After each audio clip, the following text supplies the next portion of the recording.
സംഘാടക സമിതിയുടെ കൺവീനറുടെ K P Rajeesh, CPIM Vypin area കമ്മിറ്റിക്ക് വേണ്ടി സെക്രട്ടറി സഖാവ് AP പ്രവീൺ, പറവൂർ ഏരിയ കമ്മിറ്റിക്ക് വേണ്ടി സെക്രട്ടറി സഖാവ് TV നിതിൻ, കളമശ്ശേരി ഏരിയ കമ്മിറ്റിക്ക് വേണ്ടി സെക്രട്ടറി സഖാവ് KB വർഗീസ്, എറണാകുളം ഏരിയ കമ്മിറ്റിക്ക് വേണ്ടി സഖാവ് C മണി, അങ്കമാലിയിലെ പാലക്കാട് ലോക്കൽ കമ്മിറ്റിക്ക് വേണ്ടി സഖാവ് ജിബിൻ വർഗീസ്, മൂക്കന്നൂർ ലോക്കൽ കമ്മിറ്റിക്ക് വേണ്ടി സഖാവ് KS മൈക്കിൾ, തുറവൂർ ലോക്കൽ കമ്മിറ്റിക്ക് വേണ്ടി സഖാവ് ജോസഫ് പാലക്കാട്ടിൽ, മഞ്ഞപ്പുറ ലോക്കൽ കമ്മിറ്റിക്ക് വേണ്ടി സഖാവ് രാജു അമ്പാട്ട്, അങ്കമാലി ലോക്കൽ കമ്മിറ്റിക്ക് വേണ്ടി സഖാവ് സജി വർഗീസ്, മൂത്തകുന്ന് ലോക്കൽ കമ്മിറ്റിക്ക് വേണ്ടി സഖാവ് PD രാജീവ്,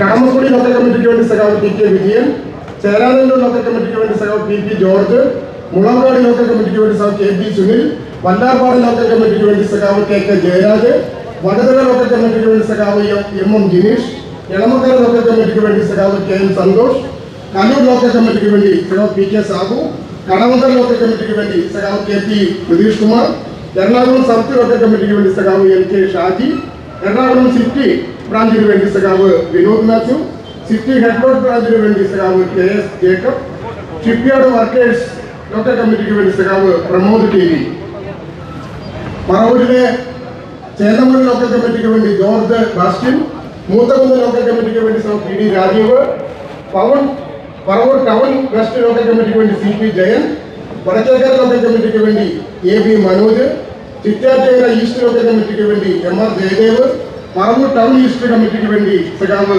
സജീഷ് കുമാർ, പുത്തൻവേലിക്കര ലോക്കൽ കമ്മിറ്റിക്ക് വേണ്ടി MC Sajeev, Kottuvally east local കമ്മിറ്റിക്ക് വേണ്ടി AG Murali, Kottuvally west local കമ്മിറ്റിക്ക് വേണ്ടി KK സതീശൻ, ഏഴിക്കര ലോക്കൽ കമ്മിറ്റിക്ക് വേണ്ടി PP Ajith Kumar, Chittattukara west local കമ്മിറ്റിക്ക് വേണ്ടി സഖാവ് KT ഭഗവാൻ,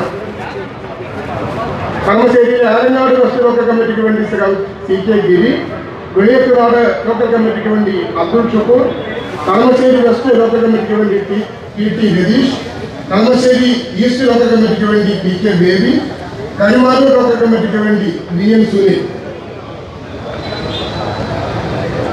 CSA ഭാരവാഹികൾ അവരോട് സ്മരണിക ജാഥാങ്ങൾ കൊടുക്കണമെന്ന് അഭ്യർത്ഥന നടത്തിയിട്ടുണ്ട്. അതിനുവേണ്ടി സെക്രട്ടറി സഖാവ് ടോണി പറമ്പി, ശ്രീ ടോണി പറമ്പി, വിഷ്ണുമാഷ് തുടങ്ങിയവർ ക്ഷണിക്കുന്നു.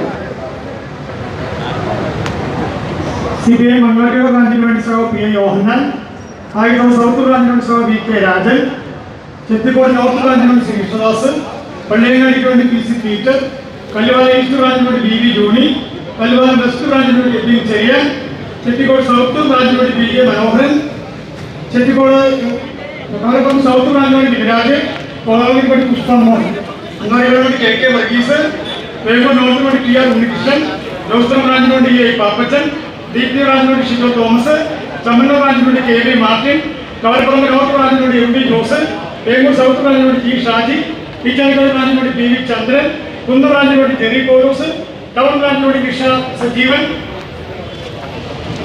നായിക്കോട് സ്കൂൾ ബ്രാഞ്ചിന് വേണ്ടി MM വിശ്വനാഥൻ, ഓട്ടോറിക്ഷ ബ്രാഞ്ചിന് വേണ്ടി PV വർഗീസ്, പള്ളവടി ബ്രാഞ്ചിന് വേണ്ടി മാത്യു തെറ്റയിൽ, കിഴക്കേങ്ങാട് ബ്രാഞ്ചിന് വേണ്ടി ജോർജ് തോട്ടങ്കൽ, റെയിൽവേ ബ്രാഞ്ചിന് വേണ്ടി സജി തോമസ്. സമ്മേളനത്തെ ഏറെ പ്രതീക്ഷയോടെയാണ്, പ്രത്യാശയോടെയാണ് കേരളം കാത്തിരിക്കുന്നത്. കക്ഷി രാഷ്ട്രീയത്തിന് പോലും അതീതമായി എല്ലാ വിഭാഗം ജനങ്ങളും നമ്മുടെ പാർട്ടിയിലും സംസ്ഥാന സമ്മേളനത്തിലും പ്രതീക്ഷയർപ്പിക്കുന്നുണ്ട്. ഈ സംസ്ഥാന സമ്മേളനത്തിൽ ചർച്ച ചെയ്യാൻ പോകുന്ന ഒരു രേഖ നവകേരളത്തിൻ്റെ രൂപരേഖയാണ്. സംഘടനാ കാര്യങ്ങൾക്ക് പുറമെ നവകേരളത്തിൻ്റെ രൂപരേഖയും ചർച്ച ചെയ്യുന്ന സമ്മേളനം എന്ന പ്രാധാന്യം ഈ സമ്മേളനത്തിനുണ്ട്. നവകേരളത്തിൻ്റെ രൂപരേഖ കൊണ്ട് ഉദ്ദേശിക്കുന്നത് നമുക്കെല്ലാവർക്കും അറിയാവുന്നതാണ്. 2016 അധികാരത്തിൽ വന്ന ഒന്നാം പിണറായി സർക്കാരിൻ്റെ പ്രധാന ലക്ഷ്യമായി അന്ന് പ്രഖ്യാപിക്കപ്പെട്ടത് നവകേരളമാണ്. ആ നവകേരളം എന്ന ലക്ഷ്യത്തോടെ മുൻപോട്ട് പോയ ഒന്നും രണ്ടും പിണറായി സർക്കാരുകൾ കഴിഞ്ഞ 8-9 കൊല്ലമായി കേരളത്തിൽ സമഗ്രവും സർവതല സ്പർശിയുമായ വലിയ വികസന മുന്നേറ്റമാണ് യാഥാർത്ഥ്യമായത്. ഇന്ന് നമുക്കിവിടെ പവർ കട്ടും ലോഡ് ഷെഡിങ്ങുമില്ല. ദേശീയപാത വികസനം ദ്രുതഗതിയിൽ നടക്കുന്നു. മലയോര ഹൈവേയും തീരദേശ ഹൈവേയും പണി പുരോഗമിക്കുകയാണ്. ഗെയിൽ പൈപ്പ് ലൈൻ യാഥാർത്ഥ്യമായി കഴിഞ്ഞു. ഇന്ത്യയിലെ ആദ്യത്തെ വാട്ടർ മെട്രോ കൊച്ചിയിൽ പ്രവർത്തനം ആരംഭിച്ചിട്ട് 1 വർഷം പിന്നിട്ടു. എല്ലാ രംഗത്തും ഇത്തരത്തിൽ ലോകോത്തര നിലവാരത്തിലേക്ക് കേരളത്തെ നയിക്കുന്ന വൻകിട പദ്ധതികൾ യാഥാർത്ഥ്യമായി. ഇതെല്ലാം ഉമ്മൻചാണ്ടി സർക്കാരിൻ്റെ കാലത്ത് അസാധ്യം എന്ന് വിധിയെഴുതി അവസാനിപ്പിച്ച പദ്ധതികളാണ്.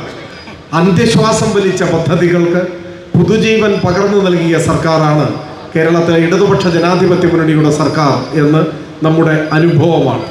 ഇതോടൊപ്പം ഒരു ഭാഗത്ത് ഇത്തരത്തിലുള്ള വൻകിട പദ്ധതികളുമായി കേരളം മുൻപോട്ട് പോകുമ്പോൾ, മറുഭാഗത്ത് ഏറ്റവും സാധാരണക്കാരായ മനുഷ്യരുടെ ജീവിതത്തിൽ അവർക്ക് ആശ്വാസമായി നിരവധി ക്ഷേമ പദ്ധതികൾ ആവിഷ്കരിക്കാനും രാജ്യത്തിന് മാതൃകയായി അത് മുൻപോട്ട് നയിക്കാനും കേരളത്തിലെ ഗവൺമെൻറ്റിന് കഴിഞ്ഞു.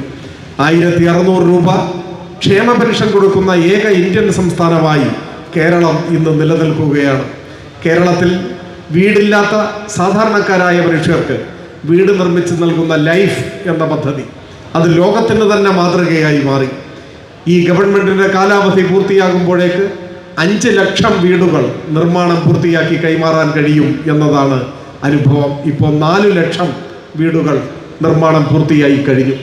നമ്മുടെ ആശുപത്രികളിൽ, പള്ളിക്കൂടങ്ങളിൽ ഉണ്ടായ മാറ്റം, ഇതെല്ലാം ഈ കേരളത്തിൻ്റെ മുന്നിൽ ഇടതുമുന്നണിയുടെ വികസന കാഴ്ചപ്പാടിനെ സാക്ഷ്യപ്പെടുത്തുന്നുണ്ട്. ഇതെല്ലാം ജനങ്ങൾ തിരിച്ചറിയുന്നുമുണ്ട്. അതുകൊണ്ട് തന്നെ ഇടതുപക്ഷ ജനാധിപത്യ മുന്നണി ഗവൺമെൻറ്റിന് ഒരു 3-ാം ഊഴം ഉണ്ടാവണം തുടർച്ചയായി എന്ന് കേരളം ആഗ്രഹിക്കുന്നുമുണ്ട്. ആ ആഗ്രഹം സഫലമാകുന്ന വർഷമായി 2026 മാറും എന്ന കാര്യത്തിൽ ഒരു സംശയവുമില്ല.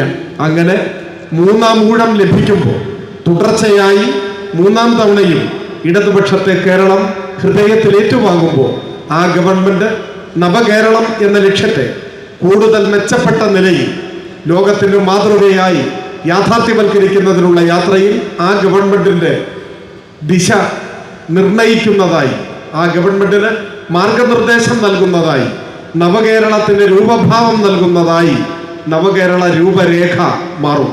അതായത് സംസ്ഥാന സമ്മേളനത്തിൽ ചർച്ച ചെയ്യാൻ പോകുന്ന നവകേരളത്തിൻ്റെ രൂപരേഖയായിരിക്കും ആധുനിക കേരളത്തിൻ്റെ ഗതി നിർണയിക്കുന്നത്. ആ പ്രാധാന്യം കൂടി ഈ സമ്മേളനത്തിനുണ്ട് എന്ന് സാന്ദർഭികമായി സൂചിപ്പിച്ചതാണ്. മറ്റു കാര്യങ്ങളിലേക്കൊന്നും കടക്കുന്നില്ല. ഈ ജാഥ, ഈ പതാക എല്ലാവരെയും ജാഥ മാനേജർ സഖാവ് വത്സൻ ബനോളിയുടെയും ജാഥ അംഗം അനുശ്രീയുടെയും എല്ലാം പേരിൽ ഞാൻ നന്ദി പറയുന്നു. സമയക്കുറവ് കൊണ്ട് മറ്റാരും ഇവിടെ സംസാരിക്കുന്നില്ല. കാലടിയിലേക്ക് ഉടനെ പുറപ്പെടേണ്ടതുണ്ട്. ഒരിക്കൽ കൂടി നിങ്ങൾക്ക് ഹൃദയംഗമമായ നന്ദി പറഞ്ഞുകൊണ്ട് നിർത്തട്ടെ. അഭിവാദനങ്ങൾ.